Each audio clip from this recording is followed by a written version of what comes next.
और कहीं ना कहीं सिलेक्शन फिज़िक्स पे ज़्यादा निर्भर करता है। तो मैं एनसीईआरटी को बिल्कुल अवॉइड करता हूँ, बिल्कुल ही अवॉइड करता हूँ। अब आप खुद से एनसीईआरटी पढ़ने लगे, लाइन बाय लाइन पढ़ने लगे, ये बिल्कुल वेस्ट ऑफ टाइम है। तो अगर कोई टीचर हर दिन 3-3 लाइन या 2-2 लाइन ही एक्स्ट्रा करवाता है, एक्स्ट्रा लिखवाता है, तो सोच लीजिए कि अभी से 300 दिनों में वो कितना ज़्यादा एक्स्ट्रा लिखवा देगा। अगर आपको सोते हुए भी उठाया जाएगा तो T=2π√L/g ध्यान में आएगा ही आएगा।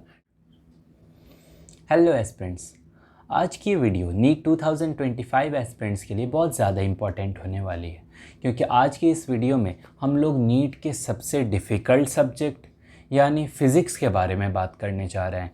इस सब्जेक्ट को समझा जाता है कि ये बहुत कॉन्सेप्चुअल है, बहुत कैलकुलेटिव है। अगर इस क्वेश्चन में एक भी गलती हो जाती है तो क्वेश्चन हाथ से निकल गए, मतलब 4 मार्क्स हाथ से निकल गए, और कहीं ना कहीं सिलेक्शन फ़िज़िक्स पे ज़्यादा निर्भर करता है।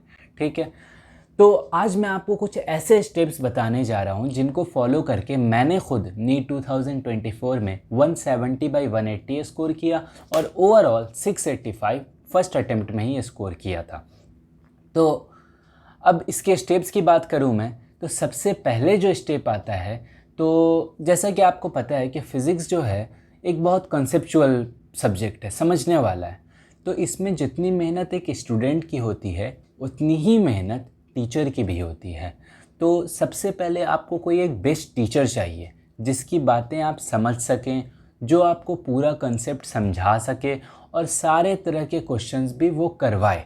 तो अगर आप किसी कोचिंग में पढ़ते हैं ऑफलाइन, तो उस टीचर को आप फॉलो कर सकते हैं, आराम से करें, दूसरे टीचर को ना देखें वरना आपका टाइम वेस्ट होगा।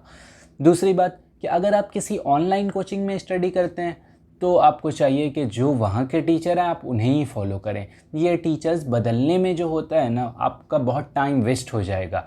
पहले तो अगर आपने कोचिंग अच्छी चूज़ की होगी तो आपको इस बात की टेंशन नहीं होगी। ठीक है, तो ये रही बात कोचिंग वालों की। अगर कोई सेल्फ़ स्टडी करता है, यूट्यूब से अगर सेल्फ़ स्टडी करता है, तो उसे चाहिए कि वो यूट्यूब पर किसी एक स्पेसिफ़िक टीचर को पकड़ ले।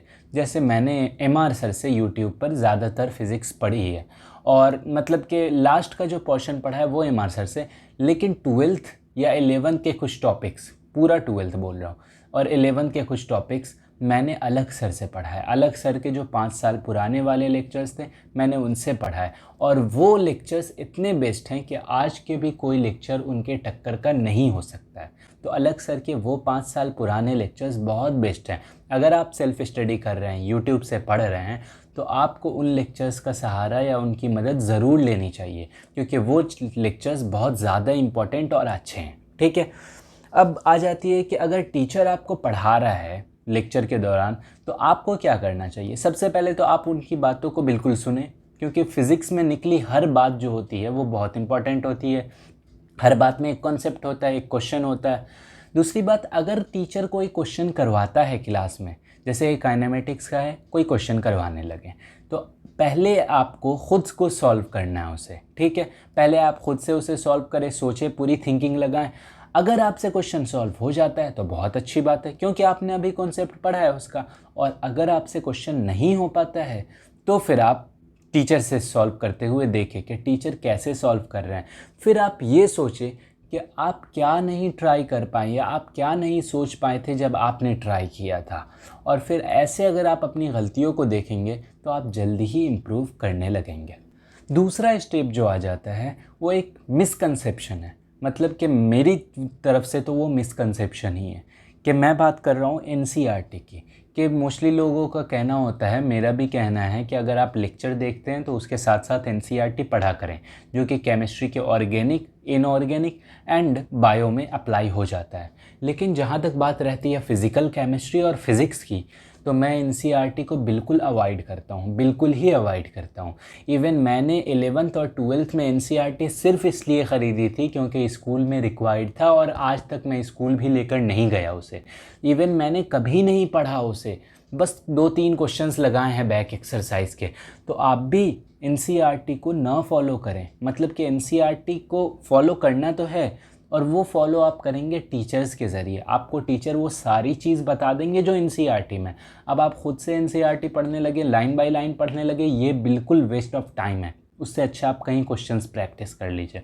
तो मैं फ़िज़िक्स के केस में एनसीईआरटी को बिल्कुल वेस्ट मानूंगा, या फिर एक ऑप्शनल मानूंगा कि आप ऑप्शन है, टाइम है आपके पास, समय है, तो आप जाइए, आप बिल्कुल आराम से पूरे सब्जेक्ट को पढ़िए, पूरा चैप्टर। और बैक के क्वेश्चंस की जहाँ तक बात रही, तो बैक के क्वेश्चंस उसके बहुत हार्ड होते हैं। सिंपल है कि उसके जेईई एडवांस लेवल के होते हैं, धीरे धीरे उसका लेवल बढ़ता जाता है बैक का क्वेश्चंस। तो आप बैक के क्वेश्चंस ना करके कोई अच्छी बुक, कोई अच्छी मॉड्यूल उठा ले, कोई अच्छा क्वेश्चन बैंक उसी से कर लें। तो आपको इतनी मेहनत करने की कोई ज़रूरत नहीं है, क्योंकि इस केस में मुझे लगता है कि एनसीईआरटी बिल्कुल वेस्ट है करना। ठीक है ना। अब थर्ड स्टेप पर आ जाते हैं। पहला स्टेप हो गया कि आपको किसी एक अच्छे टीचर से, आपको बिल्कुल स्पेसिफिक टीचर से आपको पढ़ लेना है, और जब वो क्वेश्चंस करवाएं वो पूरा करना है। दूसरी बात यही थी कि एनसीईआरटी इस केस में आपको नहीं पढ़ना है, नोट्स रिवाइज़ करना चाहें आप कर सकते हैं, फार्मूला रिवाइज उसी से हो जाएगा, सारी चीज़ें उसी से हो जाएंगी। थर्ड स्टेप जो है वो मोस्ट इम्पॉर्टेंट स्टेप है।